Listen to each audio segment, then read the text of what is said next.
नमस्कार मित्रांनो, तुम्हा सर्वांचं माझ्या यूट्यूब चॅनलवर पुन्हा एकदा खूप खूप आणि मनापासून स्वागत आहे। आजच्या व्हिडिओमध्ये आपण बघूया सरकारी कर्मचाऱ्यांसाठी गुड न्यूज, तुमचाही पगार दुप्पट होणार। लाभार्थ्यांची संपूर्ण यादी आली समोर। व्हिडिओला सुरुवात करण्याअगोदर तुम्हाला एक विनंती, चॅनलवर पहिल्यांदाच भेट देत असाल तर चॅनलला सबस्क्राइब करा। चला तर मग सुरू करूया आजच्या व्हिडिओला। 8व्या वेतन आयोगामुळे केंद्रीय कर्मचारी आणि पेन्शनधारकांच्या पगार भत्ते आणि पेन्शनमध्ये बदल होण्याची शक्यता आहे। कोणाला लाभ मिळणार, अंमलबजावणी कधी होईल आणि ताजे अपडेट जाणून घ्या। प्रत्येकालाच वाढत्या महागाईला सामोरं जाणं कठीण वाटतं। त्यासाठी सॅलरीत वाढ असेल तर त्या समस्येला सामोरंही जाता येतं। पण सध्या सरकारी कर्मचारी आणि पेन्शनधारक 8वे वेतन आयोग कधी लागू होईल याची वाट पाहत आहेत। या संदर्भात मोठी आणि सध्या मोठ्या प्रमाणात चर्चा सुरू आहे।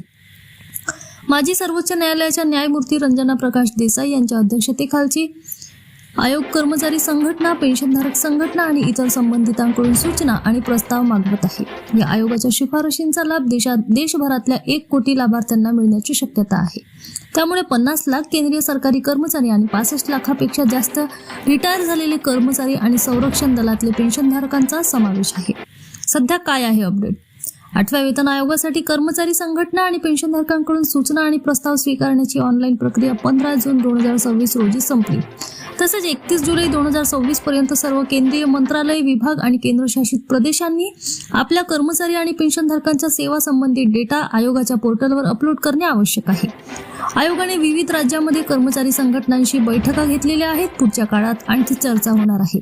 या चर्चेनंतर वेतन, भत्ते आणि पेन्शनचा अंतिम आराखडा तयार केला जाईल। कोणाला मिळणार 8व्या वेतन आयोगाचा लाभ?